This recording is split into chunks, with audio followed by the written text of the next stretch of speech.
important cameras a phone can have. So it has a 12 megapixel wide-angle lens, a 12 megapixel telephoto lens, then a 16 megapixel ultra-wide sensor. Now what's extremely important about this, and it's very important, is that as long as basically this is what this camera can do. It can zoom in a bunch and it can zoom out a bunch. So you have a bunch of different capability with this device. The macro and depth lenses and LiDAR sensors, I think those are important as well. But these are basically the core functionality that any camera that comes out in 2021 should definitely have. So in my opinion, this camera set is still extremely good. You have the ability of shooting 4K at 60 on the back, and that's extremely important. You know, obviously we have 8K and all this other stuff, but the fact that this device can shoot, 4K at 60 is still perfectly fine in my opinion. And when you have this type of device, you're not going to feel like you have an outdated camera. What's really good about this device is that the software is also really good in terms of the camera.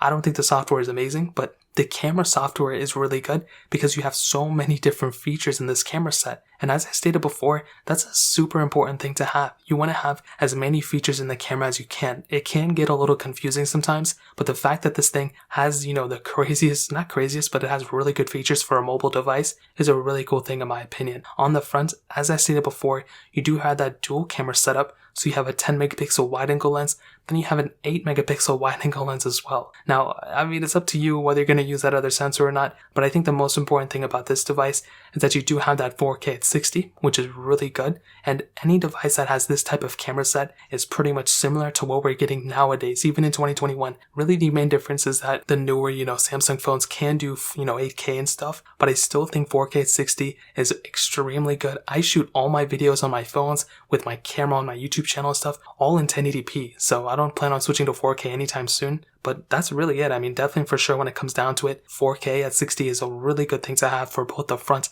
and the